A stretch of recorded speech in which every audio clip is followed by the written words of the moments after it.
የpalestinian ጥቃት የአፍሪካኖች ጥቃት ነው 250 ሺህ አንድ ቦታ ላይ የተቀበረበት ቦታ ነበር 500 ፖሊስ 12 አቃቤ ከ12 በላይ ዳኛዎችን የገደለ ሰው እና ከ3000 በላይ ንጹሃን ሰዎችን የገደለ ሰው ስዊንግ ፑል ባለው እስር ቤት ቴኒስ ኮርት ባለው እስር ቤት መዋኛ ባለው እስር ቤት ብዙ ፋሲሊቲ ባለው እስር ቤት ውስጥ እንዲታሰር እቺ በጣም ጥቃቅን ንግድ የሚነግዱን ጨምሮ ከ7 ዓመት እስከ 15 ዓመት እስር ቤት ከማዘጋጀት ኢትዮጵያ ማጠር ይችላል ስራ ባልደረባው የሆነ ሰውዬ 64 ቤተሰቦችን ይጨርሰበት በአሜሪካ ነገር አምላክ ጋድ ወይም አላህ ወይም እግዚአብሔር የምንለው በሽብር ተከሶ ነው በቲማቲም ላይ ትልቅ የማንነት ጥሰት ተፈጽሞበታል ቲማቲም ላይ ቲማቲም ተቀደሻል አንድ ጊዜ ልጁ በረዳትና $2 ሚሊዮን አቃጥሎ አሙቋታል ይወርዷል አዲስ አበባን የአፍሪካ ኢኮኖሚክ ማዕከል ኢኮኖሚክ ሴንተር ማድረግ እንችል ዓለም አፍሪካን አዲስ አበባ ላይ ያገኛል ለአፍሪካኖች ነፃ የንግድ ቀጠና ቢመቻች ሰላም ጤና ይስጥልኝ እንደምን አላችሁ ይህ ህግን በአዲስ እይታ የተሰኘው ፕሮግራማችን ነው ከዚህ በፊት በዚህ ፕሮግራም እንጋብዝላችሁ ዳኞችን አቃቤ ህጎችና የህግ ባለሙያዎችን ነው ዛሬ ደግሞ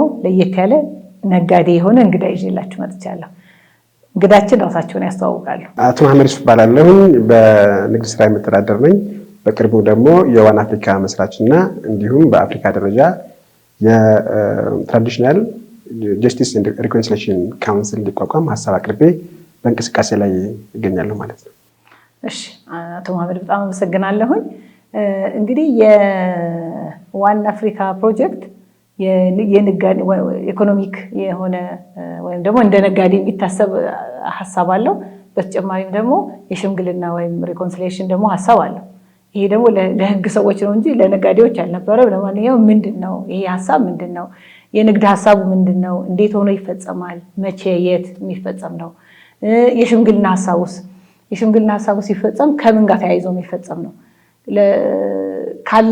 ከኛ ካለን ካልቸራል ከሆነው አለን እኛም ሀገር ህጎች አሉ የአርቢትሬሽን ህግ አለ መደበኛው ይሄ የፍትሐብሔርም የምናምን ክርክሮችም ሲኖሩ የአዋጅ ቁጥር 1234 የሚባል የፌደራል ፍርድ ቤቶችን ለማቋቋም የወጣው አዋጅ አብዛኛዎቹ ጉዳዮች የፍርድ ቤት መር አስማሚ የሚባል አንቀጽ አላቸውና በዛ ምክንያት ሁሉም ክርክሮች ወይም ደግሞ የፐብሊክ ኢንተረስት ይነካሉ ከሚባሉ ኢሹዎች ውጪ የሆኑ ጉዳዮች በሙሉ ወደዛ ወደ አስማሚ መር ምክንያቱም ብዙ ነገር ዊን ስላለው ማለት ነው ሄደው እንዲፈቱ ጥረት ይደረጋል እና የርሶ ሐሳብ ከየት የመነጨ ነው ሚል ነው የኔ ጥያቄ ስለዚህ ከፈለጉት መጀመር ከኢኮኖሚው ነው መጀመር ካሉ መጀመር ይችላሉ ከሽምግልናው ከፈለጉ ከሽምግልናው መጀመር ይችላሉ ያው የኔ ሐሳብ የሚነሳው አፍሪካ እንደ አፍሪካ ኢኮኖሚካሊ ዲኮሎናይዝድ መሆን አለባት ወይም ከኢኮኖሚ ባርነት ነፃ መውጣት አለባት በአሁኑ ሰዓት በኢኮኖሚ ባርነት ውስጥ ነው ያለነው ለዚያ ነው ዚምባብዌ ከዚህ ቀደም በነጮች የተያዘውን 80% የሚሆነውን የእርሻ መሬቷን ለጥቁሮች እኩልና ካፍል ስላለች በማዕቀብ በመጣል ዚምባብዌ ላይ ከፍተኛ ኢንፍሌሽን እና የኢኮኖሚ ውድቀት እንዲያጋጥማት የተደረገችው ሌላው የኮሎናይዜሽን አይነት ደግሞ አንዱ የአፍሪካውያኖች ጀስቲስ ኮሎናይዝ ተደርጓል ብዬ አምናለሁ ለምሳሌ በዓለም አቀፍ ደረጃ የምትመለከች እኩል ፌርሊ አንታይም ለምሳሌ ፈረንሳይ በጣም በዌስት አፍሪካ ሀገራት ላይ ብዙ ጊዜ መፈንቅለ መንግስት አካሄዳለች የቶጎም ፕሬዚዳንት ኦሊምፒዮን የራሴን ገንዘብ እጠቀማለሁ ስላለ ብቻ ፈረንሳይ በ1963 እንደ አውሮፓ አቆጣጠር የመፈንቅለ መንግስት አካሄዳበታለች ያ ውድ የአፍሪካ ልጆችን እያጣን ቶማስ ሳንካራን ያጣነው ለአፍሪካ ተቆርቋሪ ስለነበረ ነው ሌላ ከዛ ቀደም ብለሽ ፓትሪስ ሉሙምባን ብትወስጂ የኮንጎ የመጀመሪያው ዲሞክራቲካሊ ኢሌክትድ የሆነ ፕሬዚዳንት ነው ፓትሪስ ሉሙምባ ነገር ግን የኮንጎን የተፈጥሮ ሀብቶች ኮባልት ዳይመንድ ወዘተ ያሉት እንደ ኮፐር አይነት ማዕድናቶች ለኮንጎ መዋል አለበት ስላለ ብቻ በቀኝ ገዢዎች አማካኝነት ተይዞ ብዙ ሰዎች በጥቁር የተገደሉ ይመስላቸዋል ከተንጋ ውስጥ የተገደለው የያዙት ግን ነጮች ናቸው እንዲሁም ከፕሌን ላይ ነጮች የቤልጂየም ወታደሮች ይዘውት የተነሳ ፎቶ አለ 34 ቦታ እንዲቆራረጥ ተደርጎ በአሲድ ነው ዲዞልቭ የተደረገው ሚስተር ጀራርድ የተባለ ቤልጂየማዊ ኦፊሰር ነው ይሄንን ያደረገው ይሄንን በቀለም ጥይቅን ማረጋግጧል ስለዚህ ፒስ ኤንድ ስቴቢሊቲያችን ኮሎናይዝ ተደርጓል በአፍሪካ ደረጃ ፒስ ኤንድ ስቴቢሊቲያችን ካላረጋገጥን የኢኮኖሚ ነፃነታችንን ልናረጋግጥ አንችልም ከሚል ሐሳብ ተነሳውኝና እንዴት አድርጌ ነው ኮንጎን ነፃ ማውጣው የኮንጎን ሰላም ማስከበረው እንዴት አድርጌ ነው ኮንጎን ሰላም በማውጣት ሂደት ውስጥ የዌስተርን ፓወርስ ወይም ደግሞ የምዕራባውያን እጅ እየገባበት ሰላሟን ታጣና እስካሁን ድረስ ያን ሁሉ ሀብት ኮንጎ በዓለማችን ካሉ እጅግ ሀብታም ሀገሮች ውስጥ አንዷ ናት ወደ 23 ትሪሊዮን የሚያወጣ ጥሬ ሀብት ይዛ በድህነት የማቀቀች የምትገኝ ነች ይሄ ሆነው ፒስ ኤንድ ስቴቢሊቲያችን ኮኔክት ተደርጓል። ፖለቲሻኖቹ ማዕቀብ ይጥላሉ፣ ቦምብ ይወረውራሉ፣ እርስ በርስ እንድንዋጋ ያደርጉናል። ስለዚህ ለምን ሆም ግሮውን ሶሉሽን አንፈልግም? አንቺ ቅድም የጠቀሽልኝ ህጎች በአገር አቀፍ ደረጃ የሚሰሩ ናቸው። የኔ የመጣሁት ሀሳብ በአፍሪካ ሌቨል ካውንስል ነው። አፍሪካኖች በኢትዮጵያ ውስጥ ብዙ አይነት የሽምግልና ወይም የጀስቲስ ሲስተሞች አሉ። ትራዲሽናል ለምሳሌ በወሎ አበጋር የሚባል አለ። በአማራ ክልል የሽምግልና ስርዓቶች አሉ፣ ሸኾችና ቀሳውስቶች የሚመሯቸው። አፎኒ የሚባል አለ ሲዳማ ላይ፣ ያጆካ የሚባል አለ በጉራጌዎች አካባቢ፣ ገዳ ሲስተም አለ በኦሮሞ፣ በሶማሌ ሒር የሚባል አለ፣ ሙሐል የሚባል አለ በሱዳን፣ ኡቡንቱ የሚባል አለ በሳውዝ አፍሪካ። ጋቻቻ እንደውም አንድ ጊዜ በኋላ ታነሺዋለሽ ሂደሽ ጎብኝተሻል። ይሄ እነዚህ ወደ 50 በላይ የሚጠጉ በአፍሪካ ሌቭል ያሉ የትራዲሽናል ጀስቲስ ሲስተሞች አሉ። እነዚህን በአፍሪካ ደረጃ ካውንስል እንዲያቋቁሙ በማድረግ ከዛ የተወሰኑ የሽማግሌ ቡድን በመምረጥ ለምሳሌ ሶማሊያ ሄደን የጎሳ መሪዎችን ጠርቶ ሽማግሌዎቹ ፍየልና ግመል ቀጥተው ሊያስታርቁትና ሰላም ሊያሰፍኑ ይችላሉ። ኮንጎ ሄደው የጎሳ መሪዎችን ፖለቲሻኖችን ጠርተው በአፍሪካዊ ባህል መሰረት ፍየልና ቀጥተን በሽማግሌዎች አማካኝነት ኮንጎን ሰላም ማድረግ ይቻላል። ከዚያ በኋላ በትሪሊዮን ዶላር የሚቆጠር የሚባክን የሰው ኃይልና የማዕድን ክምችት ማዳን እንችላለን ማለት ነው። ሱዳን በቅርብ የምናየው ነው። መሀል የሚባል የሽምግልና ስርዓት አላቸው። እነዚህ ግን ድል አላገኙም። ስለዚህ ይዤ የመጣሁት ሀሳብ ምንድን ነው? ነን ፕሮፊት በሆነ ደረጃ በአፍሪካ ካውንስሉ እየተቋቋመ ነው ያለው። በአፍሪካ ደረጃ የሽምግልና ስርዓት ተቋቁሞ የራሳችንን ችግር እኛ አፍሪካኖች ራሳችን እንድንፈታ የሚያደርግ ስርዓት ነው ይዤ የመጣሁት ማለት ነው። ሀሳብ ይዤ የመጣሁት አሁን አማራ ክልል በቅርብ 1 ወር ምናምን አልሞላው የባህላዊ ፍርድ ቤቶች ማቋቋሚያ በአዋጅ ደረጃ ማለት ነው። ሰው ለባህሉ ለእምነቱ በጣም የተቀረበ ነገር ያለው ስለሆነ የሆነ ቦርድ ተቋቁሞለት ምናምን አዋጅ ወጥቶለት እየተሰራበትና አጋጣሚ ሆኖ የክላስ ሜቴ ነበረ ፕሬዚደንቱ ማለት ነውና ይሄንን ጉዳይ እየነገሩኝ ነበር ኦልሞስት ከአንድ ወር በፊትና ወደ ስራ የማስገባት ነገር ተጀምሯል። አንደኛ እንዲህ አይነት ነገር በስምምነት ወይም በሽምግልና ስትጨርሳቸው እንዲህ አይነት ጉዳይ ዊን ዊን ነው የሚሆነው። ዊን ዊን የሚሆንበት ምክንያት ምንድነው? ጊዜህን ትቆጥባለህ። ኮንፊደንሻሊቲው ሚስጥራዊነቱ እንደተጠበቀ ይሆናል። ባህላዊነቱ እንደተጠበቀ ይሆናል። የማሸነፍና የመሸነፍ ነገር አይደለም። ስታሸማግል የፍርድ ቤት ነገር አንተ አንዱ ከሳሽ አሸናፊ ተከሳሽ ምናምን ተብሎ የመሸናነፍ ነገር አለው። ይሄኛው ግን በቃ ይሄኛው ይቅርብህ አንተም ተው ይሄኛው ወይ እምነት ይበልጣል ወይ ትረስት መደራረግ ምናምን ተብለህ የሆነ ምክንያት ተነግሮ እሱን አምነህ የምትሄድበት ነው። ከዛ ውጭ በአጭር ጊዜ የሚጠናቀቁ መሆናቸው። አሁን የፍርድ ቤቶች ቅሬታ ቢኖርህ ይግባኝ ትሄዳለህ። በአንድ ኬዝ 10 ዓመትና 12 ዓመት ድረስ ክርክር የተደረገባቸው ሪል የሆኑ የምናውቃቸው ኬዞች አሉ። በዚህ ጊዜ የሚጠፋው ጊዜ፣ ጉልበት፣ ገንዘብ፣ እውቀት ቀላል አይደለም እና እንዲህ አይነት ነገሮች በጣም ተመራጭ መሆናቸውን ለማሳየት ነው። በተጨማሪም ደግሞ ቅድም ያልከው የሩዋንዳው የጋቻቻው ቪዚት አድርገሻል? ቪዚት አድርጌያለሁ። በአካል ሄደሽ ነበር? በአካል ሄጄ ነበር። በጣም ነው የሚያሳዝነው። ማለት እንደው በ21ኛው ሴንቸሪ ከ800,000 እስከ 1 ሚሊዮን ህዝብ ሲያልቅ ዓለም በቃ በዚህ ማለት በጣም የኢንጀስቲሱን ነገር በጣም አጉልቶ የሚያሳይ ነው እና አጋጣሚ ስንጎበኝ እንደውም አበባ ጉንጉኑ ላስቀምጡበት እንትን ነበረ። እሱን ስንጎበኝ 250,000 አንድ ቦታ ላይ የተቀበረበት ቦታ ነበረ። እኔ የነበርኩ እንትን ያደረኩበት ቦታ እና በጣም ፔንፉል ነበረ የምታያቸው። እንደውም አንዳንዶቹ ከሆነ እድሜ በታች ያልተፈቀዱ ወይም ደግሞ ይሄ ድንጋጤ ህመም ምናምን ማይሰማውት ከሆነ ነው እንጂ ከዚህ በኋላ አይግቡ። በቃ እንትን የዘግናኝነቱ የቪዲዮ ማለት ነው። የሆነ አጥር ላይ ተንጠልጥለው እግሩ ተቆርጦ እጁ ተቆርጦ በቃ ሴቶች ባልሆነ ሁኔታ ህፃናትን ባልሆነ ሁኔታ የሆነ በቃ ተዘቅዝቀው ደማቸው እየተንጠፈጠፈ ምናምን ማየት በቃ በጣም አሳማሚ ነው። ግን እንደሱም ሆኖ ያንን በጣም አሳማሚ ነገር በምን እንደፈቱ ታውቃለህ? ባህላዊ በሆነ ፍርድ ቤታቸው የፍርድ ስርዓታቸው ነው የፈቱት ማለት ነው። እንግዲህ ዓለም ፒስ ኤንድ ሴኩሪቲ እናስከብራለን ስንት ነገር የትኛውም እንግዲህ እንዲህ አይነት የዘር ማጥፋት ሲፈጸም ሶቨርኒቲ ሁሉ ተጥሶ የማስከበር ዓለም አቀፍ እንትኖች ህጎች አሉ። እሱን ሁሉ ማድረግ የሚችሉበት እድል እያለ እንደውም በኋላ ፒስ ኤንድ ሴኩሪቲ የሚያስከብር ኃይልም ገብቶ ነበር፣ ግን ምንም ነገር እንዳላደረገ ነው የታየው። በኋላ እነሱ ችግራቸውን ግን በጋቻቻ ፈቱት። ጋካካ ወይ አንዳንዴ ጋቻቻ ይሉታል። እሱ የባህላዊ ፍርድ ቤት በጣም ይገርምህ ማሜ፣ በጣም ሰርፕራይዝ ያደረገኝ አንድ ኢሹ ኦፊስ ስንጎበኝ ዘመዶቻቸው የሞቱባቸው ምናምን ሰዎች እንዲህ የማውራት ምናምን አንደኛው ሰውዬ አንድ ኦፊስ ውስጥ ቁጭ ብሎ የሚያወራ አብሮት የስራ ባልደረባው የሆነ ሰውዬ 64 ቤተሰቦቹን የጨረሰበት ነው። አልገባኝም ማለት አይገባም። አንድ ቢሮ የሰሩ ነው 64 ቤተሰቦችን የገደለበት ሰው ሰውየው ሁለቱም ሰዎች አንድ ቢሮ ውስጥ ይሰራሉ። አንድ ቢሮ ውስጥ እየሰሩ አሁን እየሰሩ ነው ያሉት። ገዳዩና የገዳይ ቤተሰቦቹን የጨረሰበት ሰውዬና የተገደለበት ቤተሰብ ማለት ነው። ማለት በጣም ፔንፉል አይደል? እንዴት ማለት እንዴት አድርጎ ቢያክመው ነው በዛ ደረጃ 64 ፋሚሊን በቃ ዘር ማንዝረህ ጠቅላላ እህት፣ ወንድም፣ እናት፣ አባት፣ አክስት፣ አጎት፣ ያጎት ልጅ ምናምን ጠቅላላ እንዲህ ማለት 64 ፋሚሊ ማለት ቀላል ነገር አይደለም። አምኖ መኖሩ ራሱ ማለት በቃ እንደው በዛ አካባቢ ማለፍ በራሱ እንደው በጣም ፔንፉል ነው። እኔ ማለት ለመስማት ራሱ ትንሽ ዝግኝ ያደርጋል።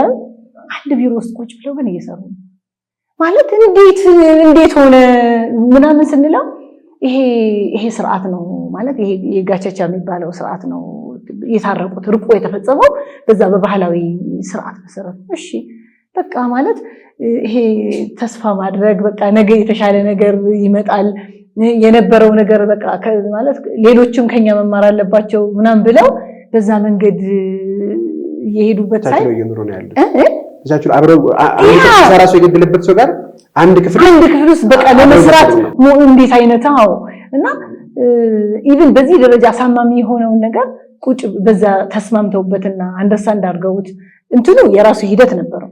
ለምሳሌ በወንጀል የተቀጡ አሉ፣ አስተዳደራዊ ቅጣት የሚቀጡ ነበሩ። አይ ያኛው ፋሚሊ ደግሞ ይቅርታ ካደረገላቸው ቶታሊ ነገሩ የሚተውበት ምናምን አይ ቲንክ እንትን አካባቢ ሀላባ አካባቢ እንዲህ አይነት ካልቸር እንዳለ ምናምን አውቃለሁ። አንድ ጊዜ የሆነ ሰዎች ከተገዳደሉ አሁን በእኛ እንትኑን ማቆም አንችልም። ለምሳሌ አሁን እንደ አቃቤ ሕግ ወይ እንደ የፐብሊክ ኢንተረስት ወይም ደግሞ የማህበረሰቡን ጥቅም አያስጠብቅም ተብሎ ግምት ስለሚወሰድ ግድያ እና ቢታረቁም ክርክሩ ይቀጥላል። ግን እንደዚህ አይነት አንድ ጋዜጠኛ ወንድም አንድ ጊዜ ስናወራ እንዲህ አይነት እርቁ ቢኖር ራሱ እንትን ማለት ታርቀው እነሱ መተው እንደሚችሉ በሽምግልናው፣ በእኛ ግን በመደበኛው ህግ መሰረት ግን መተው እንደማይቻል ስነግረው ባህላዊው ግን የበለጠ ማህበረሰቡን የማስተሳሰር አቅም የነበረው መሆኑን እየነገረኝ ነበርና ኤኒዌይስ ይሄንን ኤክስፒሪየንስ ላውራብኝ ነው። እሱ ጋር ተጨማሪ ነገር ከመቋጨታችን በፊት በሀገር አቀፍ ደረጃ የነበረው ቅድም እንዳልሽ በሀገር አቀፍ ደረጃ የተቋቋመ ነገር አለ ብለሽኛል። ይሄንን በአህጉር አቀፍ ደረጃ የመቋቋም ነው እኔ ሐሳብ ይዤ የቀረብኩት። ለምሳሌ አሁን ቅድም ያልሻቸው ማህበራት ሱዳን ሄደው ኮንጎ ሄደው ማስታረቅ አይችሉም። በአፍሪካ ደረጃ ግን የሁሉም ባህል ካውንስል ካላቸው ግን የአፍሪካን ችግር ሆም ግሮን ወይም ደግሞ አገር በቀል በሆነ የሽምግልና ስርዓት ወይም የፍትህ አሰጣጥ ስርዓት አፍሪካን ሰላም ማድረግና የአፍሪካ ዲያስፖራዎችንም ጭምር ሚድል ኢስት ኢዝ አፍሪካ ቀደም እንደነገርኩት ሚድል ኢስትም አፍሪካኖች ናቸው፣ የጥቁር ዘሮች ናቸው። የጥቁር ደም ስላለባቸው ነው ዛሬ ፍልስጤሞች መከራቸውን የሚበሉት። የጥቁር አፍሪካቱ አጋር ዘር ናቸው በሚል ነው የእስማኤል ዘር ተብለው እየተጨፈጨፉ ያሉት። እነሱም የጥቁር ደም ስላለባቸው ነው። ስለዚህ የpalestinian ጥቃት የአፍሪካኖች ጥቃት ነው። በጥቁር ደም ምክንያት ነው እየተጠቁ ያሉት። ከዛም ባሻገር ደግሞ ሃይቲ፣ ጃማይካ፣ ኩባ፣ ብራዚል አሉ ጥቁሮች። ጥቁር አሜሪካኖች ደግሞ አሜሪካ ውስጥም አሉ። ይሄንን ያካተተ መሆኑን ያልኩሽ ሐሳብ አስረግጬ ለማለት ነው። ወደ ቀጣይ ማለፍ እንችላለን። አሁን የሩዋንዳ ይሄ ያልኩ ኤክስፒሪየንስ አለ። ናይጄሪያም ደግሞ በጣም የዳበረ የግልግል እንትን አላቸው። ደቡብ አፍሪካም እንደዚህ ደቡብ አፍሪካ በተለይ ከአፓርታይድ ጋር ምናምን አብዛኛውን ብዙ ነገራቸውን እኮ መፍታት ችለዋል በዛ። ኬንያም እዚህ ጎረቤታችን ያለ ባይ ዘ ወይ በጣም ብዙ የአፍሪካ ሀገራት ለራሳቸው ካልቸር ትኩረት በመስጠታቸው ምክንያት በጣም ብዙ ችግሮችን መፍታት ችለዋል። ስለዚህ ይሄ የግልግል ዳኝነትን በተመለከተ አንደኛ አዋጅ እኛም ሀገር አዋጅ አለው። ኢቭን ሰዎች በሽምግልና ጉዳያቸውን ጨርሰው በሽምግልና የጨረሱትን ጉዳይ ቀጥታ ሄደው ለአፈጻጸም የሚከፍቱበት ሁሉ ፎርማት አለ ማለት ነው። እኛ ግን አውቀነው ምናምን እየተጠቀምነው አይደለም።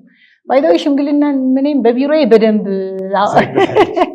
አሁን ማለት በጣም ብዙ ኬዞችን ነው በሽምግልና የምንጨርሰው። በተለይ ባልና ሚስት ምናምን ኬዞች ሲሆኑ በደንብ እንጨርሳለን። አሁን ደግሞ በደንብ ዘመናዊ በሆነ መንገድ ፎርማት እየሰራንለት ነው።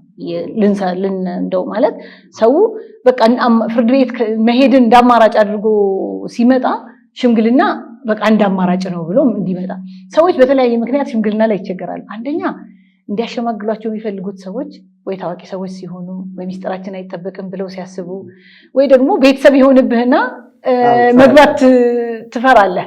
ያንን ጉዳይ ይዞ አይ ይሄ ትክክል ነው ይሄ ትክክል አይደለም የሚለውን የሚፈታላቸው ሰው አያገኙም ማለት ነው።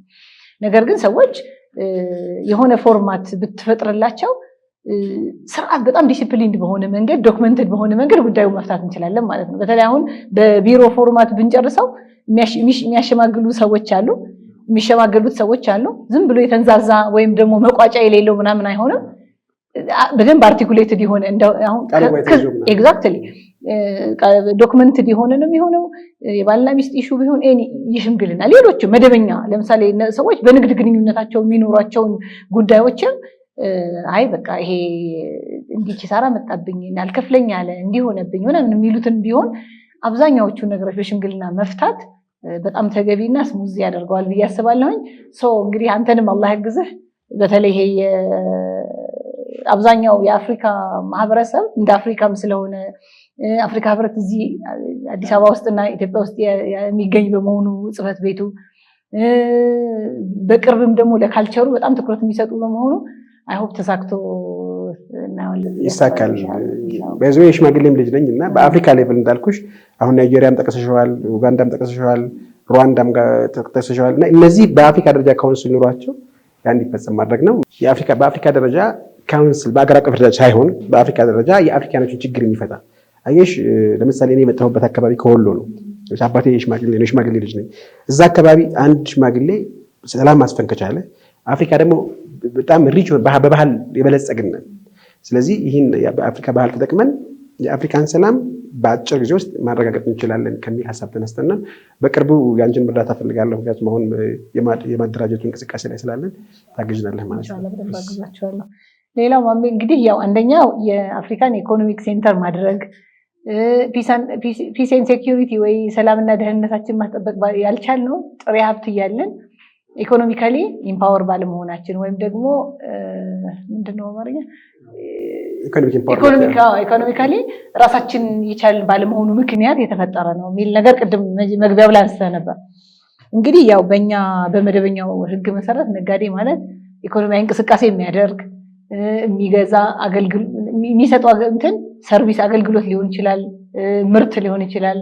የሚገዛ የሚሸጥና የሚያተርፍ በተለይ ኢኮኖሚክ እንትን ላይ ያደረገ የንግድ ሕጋችንን በግልጽ ይሄንን ነው የሚያስቀምጠው 1243 2013 ማለት ነው። ነጋዴ ማለት በግሉ የሚነግድ ወይ ደግሞ በማህበር የሚነግድ ፒኤልሲ ወይ ሸር ካምፓኒ እንደምንላቸው ወይም ሌሎች የሸርክና ፎርማቶችን ተከትሎ የሚነግድ ማለት ነው። አንተም ከነሱ ውስጥ አንዱ ነህ። አፍሪካንም ደግሞ ኢኮኖሚክ ሴንተር አደርጋለሁ እያልክ ነው። እስቲ ማለት ነጋዴነት እንዴት ነው የምትረዳው? ማለት እስኪ በአንተ ቋንቋ ንገረኝ። በህግ ቋንቋ ሳይሆን በአንተ ቋንቋ ንገረኝ። በእኔ ቋንቋ ነጋዴ አገልጋይ ማለት ነው። አገልጋይ ማለት ነው። ምክንያቱም እንግዲህ ከማምረት ሊጀምር ይችላል። አምርቶ እሴት ጨምሮ ወደ ገንዘብ ቀይሮ ትርፍ መጨረሻ ደረጃ ለትርፍ የሚሰራ ማንኛውም እንቅስቃሴ ንግድ ሊባል ይችላል ማለት ነው። በእኔ ሀሳብ ይህንን መስፈርት የሚያሟላ ምርት ፕሮሰስ ያለው በኋላ ደግሞ ትርፍና ገንዘብ የሚያስገኙ ነገሮችን የሚሰራ ማለት ነው ነጋዴ በእኔ ያረዳድ። አዲስ አበባን የአፍሪካ ኢኮኖሚክ ሴንተር እናድርጋት ነው። እንዴት አድርገን እናድርጋት? የኔ ሀሳብ ምንድን ነው? አዲስ አበባ በ1963 እንደ ኤሮፓያን አቆጣጠር የአፍሪካ ህብረት መቀመጫ ሆና እያገለገለች ነው ከ60 ዓመት በላይ። 60 ዓመት ሙሉ የዲፕሎማቲክ መቀመጫ ነበረች። የዲፕሎማቲክ መቀመጫ ነበረች አዲስ አበባ ከጄኔቭ እና ከኒውዮርክ ገደማ ቀጥላ በዓለምም በኮንፈረንስ ቱሪዝም የምትጠቀስ ከተማ ነች ያለችን አዲስ አበባ ከተማ። በአሁኑ ሰዓት የኮሪደር ልማት ሰርተዋል። ብዙ የሚያማምሩ ነገሮች ሰርተናል። አዲስ ደግሞ ትልቅ የትሬድ ፌር እና ኤክስፖ ማዘጋጃ ትልቅ ማዕከልም ወደ ሳሊተ ምሕረት ቤተክርስቲያን አካባቢ ተሰርቷል። ትልቅ ማዕከል ተሰርቷል። መንግስት እነዚህን ኢንፍራስትራክቸሮች አዘጋጅቶልናል። ስለዚህ እኔ ሀሳብ ምንድን ይመጣልኝ ዱባይን ስንመለከት የሚድል ኢስት የኢኮኖሚክ ሴንተር ነው ያለች የሚድል ኢስት። ከደቡብ አሜሪካ ተነስተሽ ቻይና ስትደርሺ መሀል ላይ ነው የምንገኘው። ለሚድል ኢስት ቅርብ ነን። በዛ ላይ የአየር መንገድ የኢትዮጵያ አየር መንገድ መገኛ ነች። የኢትዮጵያ አየር መንገድ ማለት ኦልሞስት አብዛኛውን የአፍሪካ ሀገር የሚያገናኝ ነው። ይሄንን ተጠቅመን አዲስ አበባን የአፍሪካ ኢኮኖሚክ ማዕከል ኢኮኖሚክ ሴንተር ማድረግ ብንችል 55ቱ የአፍሪካ ሀገር ከቀሪው ዓለም ጋር የሚገናኙበት ትሬድ ፌር እና ኤክስፖ ቢካሄድ ልክ እንደ ካንቶን ፌር ቻይና እንደሚካሄደው ትልቅ ፌር 55ቱ የአፍሪካ ዓለም አፍሪካን አዲስ አበባ ላይ ቢያገኛት ለአፍሪካኖች ነፃ የንግድ ቀጠና ቢመቻች ኢንትራ ትሬድ ወይም ደግሞ የአፍሪካውያን ከአፍሪካውያን ጋር የሚያደርጉት ግብይት የሚገርምሽ 15% ብቻ ነው አፍሪካውያን ከአፍሪካውያን ጋር ግብይት የሚያደርጉት። ለምሳሌ ኢትዮጵያ ከአፍሪካውያን የምትገዛው ሸቀጥ ከ15% አይበልጥም። አውሮፓውያን ግን እስከ 75% ከአውሮፓ ነው የሚገዙት። አንድ አውሮፓዊ ሀገር ከ50 እስከ 75% የሚሆነው እቃውን ከአውሮፓ ህብረት ሀገራት ውስጥ ነው የሚያገኘው። ታዲያ ማለት ስምምነቶች እኮ አሉ አይደል?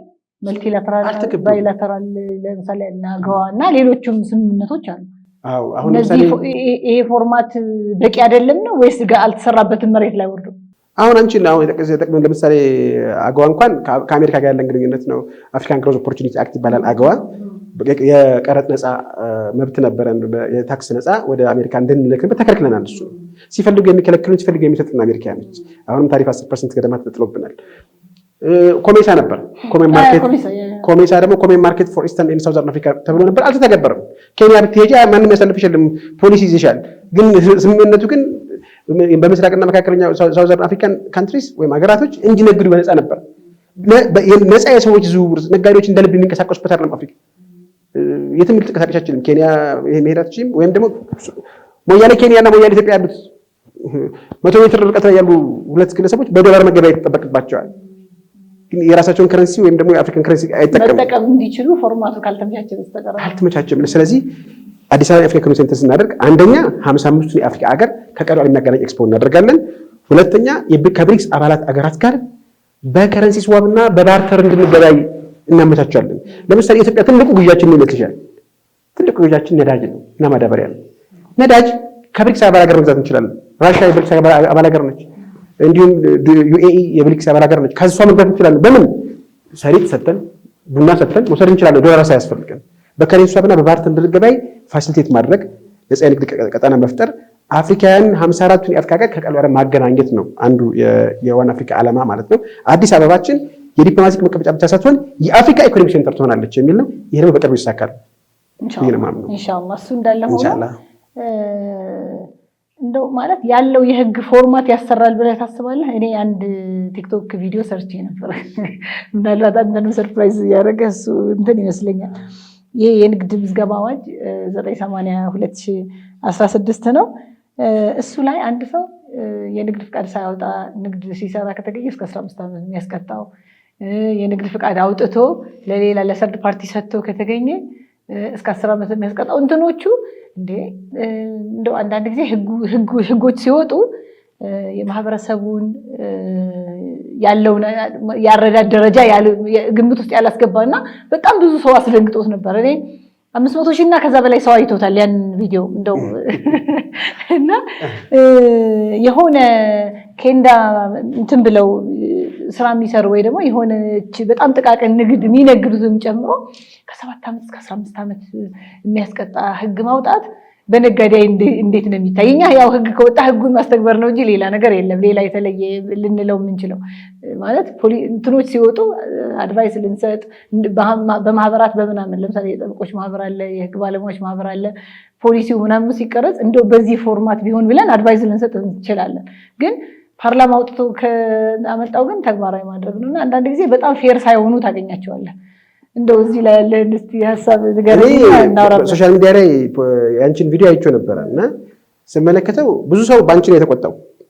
እንደው ባንቺ ነው የተቆጣው ህጉ ስለነገርኳችሁ 15 ዓመት አንድ ሰው ያለ ነገር ስለነገረ 15 ዓመት ይቀጣል ስትይ አክቹአሊ ብዙ ጊዜ አብዛኛው ሰው አረዳድ ጠበቆች ግን የሚያወጡት የሚመስለው አለ። ግን ዋናው ነገር ግን 15 ዓመት የሚያስቀጣ ህግ ኢትዮጵያ ውስጥ ይተግበር ቢባል 85% የኢትዮጵያ ህዝብ እስር ቤት ነው የሚገባው። ምክንያቱም አግሪካልቸር ወይም እርሻ ንግድ ነው። በዩናይትድ ኪንግደም ወይም በእንግሊዝም በአሜሪካም እርሻ ንግድ ነው። በኢትዮጵያም ህግ ስትመለከቱ ንግድ ነው። ምክንያቱም ምርት አለው፣ ፕሮሰስ አለው። የኢትዮጵያ ህዝብ 85% በእርሻ የሚተዳደር ነው። በከብት ማርባትና በሰብል ማምረት ነው። ይሄ ንግድ ነው። ስለዚህ ንግድ ፍቃድ የለውም አብዛኛው ገበሬ። ስለዚህ ምናልባት እስር ቤት ከማዘጋጀት ኢትዮጵያ ማጠር ይሻላል ዳርዳሯን ብዬ ነው የማምነው እኔ። ስለዚህ ይሄ ከሌላ አገር የተኮረጀ ሲኮረጅ አንዳንድ ጊዜ ሰነፍ ተማሪዎች ሲኮረጁ ከነስም ላይ ይኮረጃሉ አይደል? እንደዚህ የተኮረጀ ነው የሚመስለኝ። ፕላስ ነጋዴውን ማማከር ያስፈልጋል። ህጎች በሚወጡበት ጊዜ ተጨባጭ መሬት ላይ ያለውን ሁኔታ ያገናዘበ መሆን አለበት። አንዲት የጀበና ቡና እያፈላች 3 እና 4 ልጆችን ታስተዳድር ሴት 15 ዓመት አሰርሻት ልጆቹን ጎዳና ተዳዳሪ ያደረሻት ሌላ ማህበራዊ ቀውስ ፈጠሽ ታመጣለህ እንጂ ምንም የምትጨምሪው ነገር የለም። ገበሬዎቹን አሰረ ነገ እንራባለን። እነዚህን ገበሬዎች ብናስራቸው። ስለዚህ እንደነዚህ አይነት ህጎች ምናልባት አንቺ የበለጠ ታውቂያለሽ አተገባበሩ ላይ አፈጻጸሙ ላይ ከዚህ ካፒታል በላይ ወይ የሚል ነገር ሌሎች ነገሮች ወይም እርሻን ያካትት ምናምን የሚል ነገር አለ ወይም ዝርዝር ነገር ካለ አላውቅም። አይ ለምሳሌ እርሻ ሆኖ በኢንቨስትመንት ታይፕ ሲሆን በዛ ያለ ምርት ሆኖ ወጥቶ የሚሸጥና እንደዚህ አይነት ምናምን ሲሆን አለው እንጂ እርሻም እዛ ውስጥ ለምሳሌ ከብት እያደለበ ምናምን የሚሸጥ ንግድ ነው የሚሆነው። ለግሉ ደግሞ በተወሰነ መጠን ለራሱ መጠቀም ብቻ ሲሆን ነው ንግድ የማይሆነው ማለት ነው። አንተ ባልከው መጠን ያው ሁሉም አውቶ የሚሸጠው ሁሉ የገበሬ በዛ ሌቭል ይታያል ማለት አይደለም። ግን የነጋዴ ማለት ወይም ደግሞ የንግድ አይነቶች ማለት ብሎ ከዘረዘራቸው ውስጥ ግን የእርሻንም ከብት ማድለብንም ከብት አርብቶ መሸጥንም ምናምንም ይጨምራል። እንትኑ መጠኑ ከፍ እያለ ሲሄድ ወደ ፈቃድ ወደ ማውጣት ምናምን ፕሮሰሶች ይሄዳል ማለት ነው። እሱ ላይ ምን አለው መሰለህ የተለያየ እንትን አለው አፈጻጸም። አንደኛ አድሚኒስትሬቲቭ እንትን አለው። አድሚኒስትሬቲቭ ማለት አስተዳደራዊ እርምጃ። ለምሳሌ ንግድ ፍቃዱን ማገድ ከሆነ ንግድ ፍቃዱን ማገድ በሚታገድ ወይ ለምሳሌ ህገወጥ ነገር ቀላቅሎ ሲሸጥ ከተገኘ ኦር ሰምቲንግ እንደ ደረጃው እንደ ህገወጥ ነው እንደሚባለው ሌቭል እና አይነት ማለት ነው። መውረስ ከሆነ እቃውን መውረስ፣ ከዛ አለፍ ሲል ደግሞ በፍትሐ ብሔር መጠየቅ፣ መንግስት የደረሰበት ጉዳት አለ ብሎ የሚያስቡ ከሆነ በዛ ደረጃ በፍትሐ ብሔር መጠየቅ፣ ከዛ ሲያልፍ ደግሞ ቅድም እንዳልኩ ከ7 ዓመት እስከ 15 ዓመት በወንጀል ቅጣት የሚቀጣበት አግባብ አለ ማለት ነው። እና ይሄንን በተመለከተ ባይ ዘ ወይ እኔ አሁን ቅድም ስትል ያስታወስኳቸው ኢሹዎች ምንድናቸው? ህጎች ሲወጡ የሚመለከታቸው አካላት ጋር በበቂ ሁኔታ ምክክር አይደረግባቸው። እኔ አንዳንዴ እንደው እናወራለን ዳኞች ጋር ቀሪዎች ጋር እንዲህ ምናምን እንዲህ አይነት የሆነ የምንገናኝባቸው ፎርማቶች ኖረው ስናወራ በጣም ብዙ ህጎች አሉ ማለት እንደው ማህበረሰቡ በቃ ባያውቃቸው ይሻላል የምትላቸው ሁላ ማለት ነው። ይሄንን ማህበረሰብ ለማስተዳደር የወጡ ናቸው። ስቴክ ሆልደርስ የሚባሉ አሉ። አሁን የነጋዴ ሲሆን ነጋዴው ማህበረሰብ የሚያናገር መሆን አለበት ማለት የታክስ ስርዓቱ እንዲህ መሆን አለበት። አሁን ከደረሰኝ መቁረጥ ጋር አንዳንዴ በጣም ብዙ ነገር ታዝናለህ። ሲታሰር የሚውለውን የ1 ኪሎ ሙዝ እንትን አልቆረጣችሁም ተብሎ ስንትና ስንት ቤተሰብ የሚያስተዳድር ሰው አምጥተህ ገብቶሃል አይደል? የሆነ የቅጣቶቹ እንትን ዓላማውን የሚያሳካ ምናምን አይደለም። አሁን ያን ሰውዬ በማሰረት ኢቭን እንደው በገንዘብ በደንብ ለምን አትቀጣው? መቅጣት ካለብህ ማለት ነው። እንትኑን ከሚመለከታቸው አካላት ጋር እንደው ፕሮፐርሊ እንደው በተለይ ክፍተት አለባቸው የሚባሉ ህጎች ላይ ብዙዎቹ ከንግድ ጋር የተያያዙ ምናምን ስለሆነ ማለት ነው። ደረሰኝ ችሎት የመርካቶ ነጋዴ በሙሉ እዛ ነው የምታገኘው። ይሄ ደረሰኛ ለመቁረጥ ማለት ነው። አንዳንዶቹ ማለት ከእንትኖቹ ከማነሳቸው አሁን እንዳልኩ 1 ኪሎ ሙዝ ምናምኑ በተጨማሪ ሰራተኞች ይቀጥራሉ። ሰዎቹ ውጭ ሀገር ሊሆኑ ይችላሉ። ስራውን አክቲቪቲው ላይ ምናምን በመሬት ላይ የሉም። አሁን ቅርብ ጊዜ በትክክል ዋጋው 10,200 ምናምን ነው የሚሸጠው እቃው ማለት ነው። ከዛ ልጆቹ ትንሽ ጨምረው ይነግሯቸዋል ሰዎቹ። ኦኬ ሲቆርጡለት ግን በትክክል ነው በዛ ዋጋ ነው የሚቆርጡለት። ሰው አንደር ቆርጠሃል ምናምን ተብሎ መጨረሻ ላይ ልጆቹ ምንም አድራሻ ምንም የላቸው ይጠፉ። ሰው እንትኑ ይሄ ትንሽ እንትን አንፌር የሆነ ነገር አለው ማለት ብዙ ነገሩ ማህበረሰቡን ከመጥቀም ይልቅ የመጉዳት እንትን ያለው። ሰውየው ለምሳሌ ንግዱ እንዲስተጓጎል ታደርገዋለህ፣ ቤተሰብ እንዲበትን ታደርገዋለህ። ስታስረው ብዙ የሚያመጣው ማህበራዊ ቀውስ ከፍ ያለ ነው የሚል ሐሳብ አለኝ። እዚህ ጋር ጨምርልሽ ነጋዴ ስለሆንኩ ያጋጠመኝ ነገር ለማድረግ ቫት በ1996 ነው ኢትዮጵያ ውስጥ የተጀመረው። ቪኤቲ የመጣው ከፈረንሳይ ነው። በ1954 እንደ አውሮፓ አቆጣጠር አንድ ሚስተር ላውረን የሚባል ሰው የኢኮኖሚስት ነው ይሄንን ቫት ሲስተም ያመጣው። ኢትዮጵያ ውስጥ እንዳለ ኮፒ ፔስት አድርገው ነው እንግሊዝ ሰልጥነው መጡና ተግባር ላይ ያደረጉት 96 ዓመተ ምህረት ላይ። ምግብ ቤቶች በግ ስትገዙ በደረሰኝ መሆን አለበት ተባለ። ዶሮ ስትገዙ በደረሰኝ መሆን አለበት ተባለ። ወዲያው እንደመጣ በግ እንጨት ስትገዙ እንጨት ታስፈልጡ የቫት ደረሰኝ ተቀበላችሁ ከሚፈልጠው ልጅ ሰው ተብሎ ወጣ ህግና በኋላ ምግብ ቤቶች ሲሸጡ በደረሰኝ ሲሸጡ 1 ሚሊዮን ብር ጥብስ ይሽጣል፣ የበግ ደረሰኝ የለውም። ከሸቀጣ ሸቀጥ ማጻፍ ጀመሩ። በቃ ማለት ገበያ ላይ የበግና እንትን ደረሰኝ ከዛ አጭበርባሪ የተባሉ ብዙ ነጋዴዎች ታሰሩ ጀመሩ። አገሪቷ ለዛ አቅም አልደረሰችም። ከዚህ በፊትም ተናግሬዋለሁኝ። አውሮፓ ሀገር ላይ እኮ በግ ስትገዢ የበጓ ስም የተወለደችበት በሆቢዋ ምናምን እዚህ የኛ እንኳን አይደለም የበጌ ማለት ነው። ሶ ከውጭ ሲኮረጅ ወይም አንዳንድ ጊዜ ሲመጣ ለሀገራችን ከስተማይዝ መደረግ አለበት። ሀገሩን የሚመጥን እንዲሆን የማህበረሰቡን አንደርስታንዲንግ ያለበትን ደረጃና የነጋዴውን ስታተስ ማወቅ አገሪቱ ለምሳሌ አሁን በቅርቡ እኔ ከዚህ በፊት ቻይና ሄጄ ሰሞኑን ያጋጠመኝ ነገር ነው። አገሪቱ ውስጥ 97-98% አስመጪዎች አንደር ኢንቮይስ ነው የሚያመጡት ዶላር ስለማያገኙ። ዶላር እንኳን ቢያገኙ የውጭ ሀገር የቻይናና የህንድ ነጋዴዎች አይቀበሉሽም። ለምን? የኢትዮጵያ ባንኮች አይከፍሉ ስለማይከፍሉ $100,000 ከገዛሻቸው $90,000 በሆነ ቦታ ከፍለሽኝ $10,000 ነው በቫት እንዲሄድላቸው የሚፈልጉት። ስለዚህ አስመጪዎች አንዳንድ አስመጪዎች እንደዚህ ያደርጋሉ፣ ወይም አብዛኛዎቹ እንደዚህ ያደርጋሉ። አሁን ዶላር አክሰሰብል ተደርጓል እንዴ? ቢሆንም ባንኮች ተአማኒ አይደሉም። ለምሳሌ ከኢትዮጵያ ሊስ አንቀበልም ይላሉ። ገብቶሻል? ዝርዝር አፈጻጸሙን ከነጋዴው ጋር ተቀራርባ ይሰራል። ነጋዴውን አያውቁትም በአብዛኞቹ እና ነጋዴውን ቀርቦ ለምን ነጋዴ ሀገርን የሚያሳድግ ትልቅ የኢኮኖሚ ግብአት ነው እና መንግስት ቶሌሬት አድርገው የስራ ዕድል የሚፈጥር ሀገር የሚያሳድግ መሆኑን ተረድተን ነጋዴውን ከማሰር ከማስፈራራት ወዘተ ቀርቦ ችግሩን ፈቶ አብረን ይዞ ማደግ ነው። አለበለዚያ እኮ ቻይኖች እኮ ሀገራቸው ላይ በታክስ አንድም ችግር ያጋጥማቸው፣ ኢትዮጵያ ውስጥ ሲመጡ ግን የታክስ ችግር ያጋጥማቸዋል፣ የግዢ ደረሰኝ ችግር ያጋጥማቸው። ቻይኖች እንግዲህ ሀገራቸው ላይ በጣም ፕሮፐር ላይ የሚሰሩ ተቋማት ሳይቀሩ ሀገር ውስጥ በጣም ብዙ ቻይና እስረኛ ነው ያለ ባይዘው ማረሚያ ቤት በጣም በርካታ። ሀገራቸው ግን የለም። ለምን? እዛ ሲስተሙ ጥሩ ስለሆነ። ስለዚህ ሰው ሳይሆን አብዛኛው ነገር ሲስተማይዝ ስለሆነ አትቸገርም። ምክንያቱም አሁን መርካቶም እንደውም ደረሰኝ ለግዢ ሄደህ ደረሰኝ ስጡኝ ብለህ ከጠየቅ ከዛ በኋላ የሚሸጥልህ የለም። ዊዝ ሆልዲንግ አይቆርጡም። አሁን ከ10,000 ብር ላይ ስንገዛ ዕቃ ዊዝ ሆልድ እናድርጋችሁ ስንል አንሸጥም ነው የሚሉት። ስለዚህ አገሪቱ ባላደገችበት ሁኔታ ጫናው ማነው? ህጋዊው ላይ ነው። እንደውም አንድ ማንሳት ያለብኝ ነገር አለ እዚህ ላይ ህያው ምስክር ስለሆንኩኝ ማለት ነው እና ኤክስፔሪየንስ ነው የምነግራችሁ። 96 ዓመተ ምህረት ቫት እንደመጣ ተመዝገቡ ሲባል ሁሉም ሰው አልመዘገብም ማለት አብዛኛው ሰው ሬዚስት አደረገ። አንዳንድ ሰዎች ይህ ማለት ሀገራችን የሚጠቅም አይደለም ወይ ህግ ታክስ ለሀገራችን እኮ በትክክል ተሰበሰበ ማለት ሀገራችን እንደ አውሮፓ ልትሆን አይደለም ወይ ብሎ ተመዘገበ። የተወሰኑ ነቃ ያሉ እኔን ጨምሮ ተመዘገበ። ልክ ስንመዘገብ ወዲያው የግዢ ደረሰኝ ማግኘት አልቻለም። ችግር አጋጠመ። የተመዘገበው የዛን ጊዜ እስከ 2001 3% የማይሞላ የአዲስ አበባ ነጋዴ ነው የተመዘገበው። 97% አልተመዘገበም። ስለዚህ ከ97% ጋር የምታደርግ ግብይት ደረሰኝ ማታገኝ ቶታሊ ቆመ። ከዛ እኛ እየተሰቃየን ገበያችን ወረደ። መስራት አልቻልንም። በቃ ህጋዊነትን ጠበቅን። በፊት 100 ሚሊዮን የሚሸጥ የነበረው 1 ሚሊዮን መሸጥ አቃተን። ከዛ በኋላ ምን ሆነ? በ2001 ገቢዎችና ጉምሩክ የማትኪያ ስትራቴጂ ብሎ ጀመረ። የማትኪያ ስትራቴጂ የሚላወጣና በዚህ 3 ወር ውስጥ ነው 6 ወር አዲስ ቫት የምትመዘገቡ ሰዎች ከዚህ ቀደም ያለ ቫት ለሸጣችሁት ይቅርታ ተብላችኋል። ምንም አይነት ተጠያቂነት የለባችሁም፣ ስቶክ አትጠይቁም ብሎ አዳዲሶችን መዘገበ። ቀድሞ የተመዘገቡትን ግን ኦዲት እያደረገ ወደ እስር ቤት ተላካቸው።